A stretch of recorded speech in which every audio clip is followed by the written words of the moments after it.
तो हे कल्टिवेटर, आज तुम लोगों को इस वीडियो में सिखाऊंगा कि दाउहा को कैसे बनाया जाता है। एंड इस वीडियो को एंड तक देखने के बाद तुम भी खुद एक दाउहा क्रिएट कर सकते हो। ऐसा बिल्कुल भी मत सोचना भाई, क्योंकि वो तुम्हारी पास की बात नहीं। हाँ, वीडियो को देखकर पता तो चल जाएगा कि कैसे बनाता है, बट तुम्हारे पास फिर भी दो चीजों की कमी होगी। पहला होगा पैसा और दूसरा होगा टैलेंट, जो कि तुम्हारे पास बिल्कुल भी नहीं है। कोई कोई बोलेगा भाई मेरे पास ना पूरा दिन दाउहा देखने का टैलेंट है, तो भाई वो टैलेंट तुम खुद ही रखो। एंड यार प्लीज, तुम्हारे पास अगर टैलेंट है ना दाउहा देखने का, तो भाई थोड़ा मुझे भी दे दो यार। मेरे पास कुछ भी टैलेंट नहीं है, इवन मैं अच्छे से दाउहा भी नहीं देख पा रहा हूँ। अभी देखना, BTTS एक एपिसोड देखा, उसके ऊपर 10-20 क्वेश्चन लेके एक वीडियो ही बना दिया। Thank you. देखो, मैंने जब बोला कि मेगावाट की सीन कैसे बनाया गया है, तो तुम सभी लोगों ने उस बात पे गौर किया और सभी लोगों ने यस यस कमेंट किया और बोला कि भाई हमें वो तो जानना है, देखना है, इवन सीखना भी है, ताकि मैं घर पे ट्राई करके खुद बना सकूं। भाई थोड़ा तो शर्म करो। एंड वो छोड़ो भाई, अभी तुम लोगों ने जेड डायनेस्टी का सीजन 3 देखा ही होगा। उसका ग्राफिक्स एनिमेशन कितना हाई क्वालिटी का लग रहा था। मतलब मैं वीडियो क्वालिटी का नहीं बल्कि एनिमेशन क्वालिटी का बात कर रहा हूँ, ठीक है। एंड साथ ही साथ तुम लोगों ने उसका कैरेक्टर मूवमेंट वगैरह भी देखा होगा, कितना एक्यूरेट था ना। उसको भाई कुछ अलग सिस्टम बनाया गया है, वो वीडियो के आगे मैं बताऊंगा। मतलब ओवरऑल पहले मैं बताऊंगा कि एनिमेशन डिजाइन कैसे किया जाता है, कैसे बनाता है। उसके बाद मैं बताऊंगा कि ऐसे दाउहा को कैसे बनाया जाता है। एंड उससे पहले मैं ये बोलना चाहता हूँ कि मैं कोई प्रोफेशनल एनिमेटर नहीं हूँ जो तुम लोग को एकदम एक्यूरेटली सिखा। यहाँ तक कि मैं कोई ऐसा एनिमेटर भी नहीं हूँ, बस इसके ऊपर रिसर्च किया और कैसा प्रोसेसिंग है सब कुछ निकाल के तुम लोगों के लिए ये वीडियो बना रहा हूँ। सो आई थिंक तुम लोग वीडियो को एंड तक देखोगे। तो हेलो दोस्तों, मैं हूँ और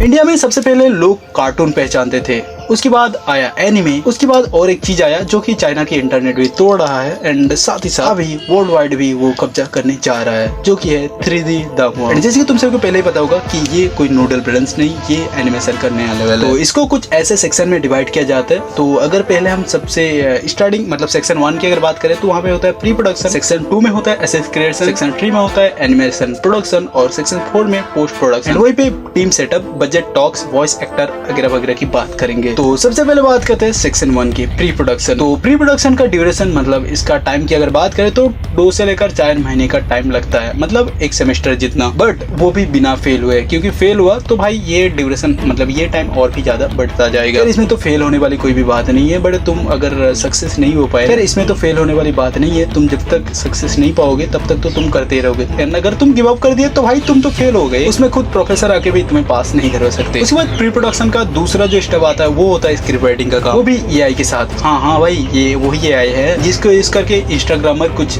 गिरबली आर्ट बनाता है और बोलता है खुद को एकदम बड़ा एनिमेटर या तो बहुत ही बड़ा एनिमे फैन। खैर यहाँ पे जो AI का काम होता है ना, वो रीडर कहाँ रुकेंगे, मतलब फुल स्टॉप कॉमा एक्सेट्रा का काम होता है। एंड जहाँ जहाँ गलती फील हो वहाँ पे AI खुद से कस्टमाइज कर देता है। उसके बाद आता है कैरेक्टर और एनवायरमेंट का आर्ट, जो कि पूरा एनिमे या दाउहा की कैरेक्टर वगैरह बैकग्राउंड सब कुछ बनाता है। इसमें बेसिकली कुछ फोटोशॉप, प्रोक्रिएट, ब्लेंडर जैसे सॉफ्टवेयर यूज होता है, बट सॉफ्टवेयर होने से कुछ काम नहीं होता। उसके लिए चाहिए होगा टैलेंट, जो कि भाई तुमसे ज्यादा तो तुम्हारी एक्स पे होती है, क्योंकि वो उल्लू बना के चली जाती है और किसी को नहीं भाई, तुम्हें ही। फिर होता है स्टोरी बोर्डिंग, हाइब्रिड 2D और 3D में। और जितना भी फाइट वगैरह होता है ना, एक्शन सीन्स होता है, उसके लिए यहाँ पे यूज होता है अनरियल इंजन। लिटरली भाई फुल बॉलीवुड लेवल का प्लानिंग होता है। नहीं भाई, ये तो बॉलीवुड से काफी आगे है, क्योंकि देखो इसमें काफी ज्यादा प्लानिंग तो लगता ही है। ऐसे तो देखो भाई, दाउहा बनाना कोई मजाक का खेल नहीं है। हाँ भाई, वैसे तो मेरे दोस्त भी या तो तुम्हारे दोस्त भी बोल रहे होंगे कि मेरे दिमाग में एक आइडिया आया है, कुछ ऐसा होगा, हीरो विलन कैसा मार देगा, बात खत्म। मतलब इतना आइडिया आएगा ना, तो वो बोलेगा कि इसमें तो एक एपिसोड बन जाएगा। हाँ भाई, एपिसोड तक तो ठीक ही है, बट एक एपिसोड देख के कौन खुश होगा। वैसे भी एक एपिसोड तक तो ठीक ही रहता है, बट जब बात आती है 12 एपिसोड या तो एक सीजन निकालने की, तो भाई उसमें वो चूक जाता है, क्योंकि भाई उससे आगे कुछ आता ही नहीं उसे। एक एपिसोड की आगे की कहानी उसे तो आता ही नहीं, क्या बोलेगा बेचारा। एंड वही बात अनरियल इंजन की, तो उसकी बात कर, तो एग्जाम्पल के लिए सोचो कि तुम एक फाइट सीन देख रहे हो, तो भाई उस सीन में कोई स्वॉर्ड चला रहा है, कहाँ से बाल उड़ रहा है, किसका पलके झपक रहा है, इवन हवा किस दिशा से आके किस दिशा में जा रहा है, या तो नीचे से ऊपर, भाई उसमें तो कुछ गड़बड़ हो जाएगा। बट जितना भी प्लान होता है ना, सब कुछ अनरियल इंजन में ही डिजाइन किया जाता है। खैर ये सब कुछ था सेक्शन 1 प्री प्रोडक्शन की। खैर अब बात करते हैं सेक्शन 2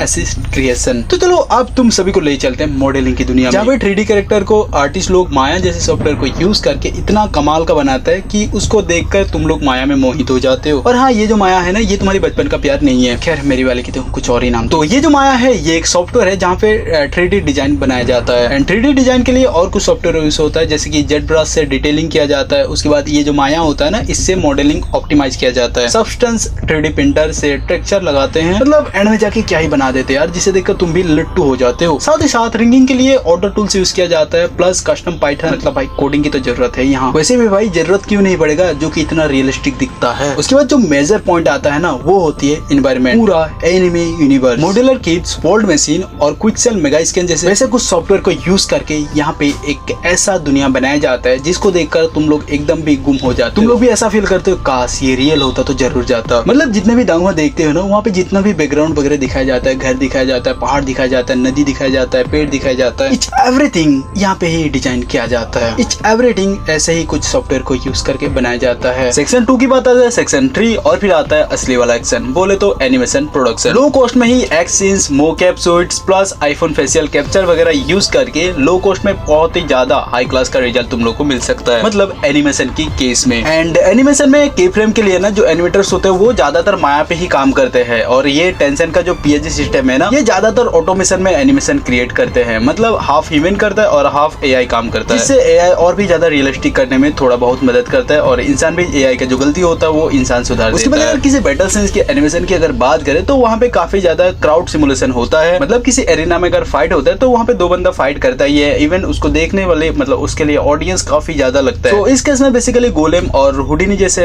एआई सॉफ्टवेयर को यूज करके वहाँ पे काफी ज्यादा लोग बनाते मतलब क्रिएट कर देते हैं। बेसिकली बोला जाए तो अभी के टाइम पे एनिमेशन बस इंसान ही नहीं बल्कि एआई की हेल्प से क्रिएट करता है एनिमेशन, जो कि काफी ज्यादा और अट्रैक्टिव लगता है। लेकिन भाई एनिमेटर के लिए ना एक सोचने वाली बात ये है कि किसी नॉर्मल बंदे को तो भाई एक अच्छे से आर्ट बनाना भी नहीं आता, अच्छे से छोड़ो भाई एक आर्ट बनाना ही नहीं आता, और ये लोग 500 सोल्जर मतलब 500-1000 सोल्जर को एक साथ एनिमेट करते हैं। उसके बाद आता है सेक्शन 4 पोस्ट प्रोडक्शन। पोस्ट में लाइटनिंग और रेंडरिंग के लिए कुछ रेंडरमैन, रेडशिफ्ट, जीपी फर्म ऐसा कुछ सॉफ्टवेयर यूज होता है, और उसके बाद जो पोस्टर बनता है उसे देख के चाइना में पूरा गर्मी मच जाता है। पोस्टर की कंपोजिटिंग के लिए कुछ न्यूक और आफ्टर इफेक्ट जैसा सॉफ्टवेयर को यूज किया जाता है। और वही बात कर साउंड डिजाइन की तो भाई Dolby Atmos plus AI voice synthesis को यूज करके जो एआई वाइदू से बिलोंग करता है उन सबको लेकर साउंड डिजाइन किया जाता है। उसके बाद आता है मेन पॉइंट टीम सेटअप। भाई बिना टीम की कुछ नहीं हो सकता, चाहे तुम जो भी काम करो। हाँ हो जाएगा बट तुम्हें इसके लिए 100 साल लग जाएंगे। यहाँ पे अगर टीम की बात करें तो टोटल 50 से लेकर 100 लोगों का एक टीम नीड होता है भाई, पूरी इंडस्ट्री के लिए नहीं, बस एक एक डिपार्टमेंट के लिए। मतलब एक 50 से 100 लोगों का टीम मिनी आर्मी जैसा। डाटा एनालिसिस से लेकर शैडो डेवलपर सबका एक एक अलग सा टीम मतलब डिपार्टमेंट बनाया दिया जाता है, और इसमें से सबसे बड़ा डिपार्टमेंट सबसे बड़ा टीम जो होता है वो एनिमेशन मतलब एनिमेटर का होता है, क्योंकि भाई जो एनिमेशन टीम होता है ना वही तो भाई सब कुछ एक्शन खोल बोल के दिखाता है। तो भाई लोग तुम लोगों ने एनिमे या दांगुआ बनाना सीख लिया, टीम कैसे बिल्ड करता है वो भी सीख लिया, अभी बात आ रही है बजट की, जिसकी वजह से अच्छी स्टोरी घुटने पे आ जाता है, मतलब आगे नहीं बढ़ पाता यार, क्या बोलूं। देखो नॉर्मली 12 एपिसोड मतलब एक सीजन का बजट होता है 2.5 मिलियन से लेकर 6 मिलियन तक, मतलब इंडियन रुपए में अगर बात किया जाए तो भाई 25 लाख से लेकर 50-60 लाख तक होता है। खैर भाई तुम्हारे पास अगर इतना पैसा आ गया तो तुम एक लग्जरी फ्लैट डिसाइड करोगे, मतलब वो लेने की सोचोगे, या एक ब्लॉकबस्टर दांगुआ बनाने को सोचोगे। भाई कमेंट जरूर से करना, ठीक है? मैं जरूर से देखना चाहता हूँ तुम लोगों का मतलब मेंटालिटी कैसा है। देखो अगर तुम दांगुआ मोकेप से बनाना चाहते हो ना तो तुम्हें अकेला उसके लिए ना $1,20,000 तक तुम्हें खर्चा करना पड़ेगा। एंड ये मोकेप क्या है ये मैं आगे बताऊंगा पूरी दांगुआ की बात करने टाइम। और वही अगर स्टार वॉइस एक्टर की अगर बात करें तो वहाँ पे भाई $8,000 से लेकर $15,000 तक पर एपिसोड पे करना पड़ेगा। तो ये था एक 3D दांगुआ का पूरा टर्बो चार्ज पाइपलाइन, जिसके लिए भाई बेसिकली एआई, क्लाउड, मोकेप, रेंडरिंग और थोड़ा बहुत जुगाड़ लगता है, जिसमें थोड़ी बहुत की मतलब ही काफी बड़ा होता है, मतलब काफी ज्यादा। तो भाई ये पूरा एनिमेशन के ऊपर था। अगर पूरी हट के दांगुआ की अगर बात करें ना तो उसमें जो स्क्रिप्ट राइटिंग का काम होता है वो वेब नोवेल या तो कॉमिक से अडेप्ट किया जाता है, जो कि एआई के साथ थोड़ा बहुत जुगाड़ लगा के यूजर को एंगेज करने का स्टोरी जैसा मतलब स्क्रिप्ट लिखता है। कैरेक्टर वगैरह की डिजाइन वही कॉमिक से या तो नोवेल से लिया जाता है, और बाकी सब कुछ वैसे ही चलता है जैसे मैंने पहले बताया। अभी बात करते हैं मोकेप की। तो देखो मैंने बताया था कि दांगुआ बनाने का 2 टाइप्स है, एक तो भाई जेन्युइनली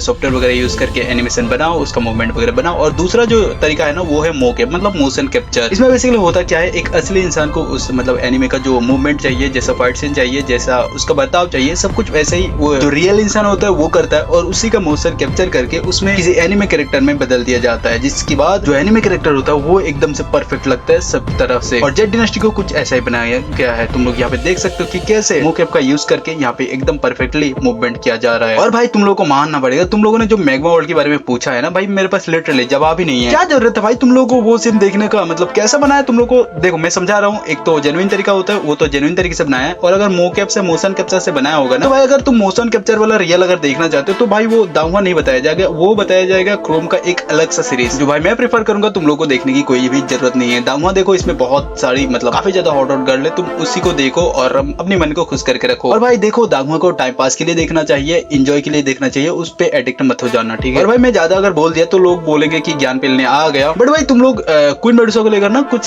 ज्यादा ही एडिक्टेड हो गए हो। काफी सारे लोग, मतलब कुछ लोग तो ऐसे ही फनी फनी में बोलते हैं कि क्वीन मेडुसा मेरी जान है वगैरह वगैरह, कुछ तो बोलते हैं। भाई सही है, बोलना चाहिए, बट कुछ लोगों की बिहेव तो कुछ ज्यादा ही है इस केस को लेकर। सो इस वीडियो को देखने के बाद तुम्हारा दिमाग घूम गया या नहीं वो बताना जरूर। एंड और ये जो मैंने लास्ट में बात बोला क्वीन मेडुसा को एडिक्ट को लेकर, तो भाई तुम लोग ऐसे ही फन के लिए क्वीन मेडुसा को पसंद करते हो या तो भाई क्वीन मेडुसा को लेकर एडिक्टेड हो, जरूर से बताना। खैर अगर तुम एडिक्टेड हो तो भी नहीं बता पाओगे, बस तुम्हारी मन में क्वीन मेडुसा को लेकर क्या बर्ताव है, वो क्या सोचते हो, वो जरूर से कमेंट कर देना। बाकी इस वीडियो के लिए काफी ज्यादा मेहनत लगा है, सो तुम लोग अगर समझोगे तो भाई एक लाइक जरूर से करोगे। एंड चैनल पे नहीं हो अभी तक चैनल को सब्सक्राइब नहीं कर तो भाई चैनल को जल्दी से जल्दी कर देना सब्सक्राइब। तो अब तक इतना ही, मिलता है नेक्स्ट वीडियो में। लव यू और bye bye, thanks for watching.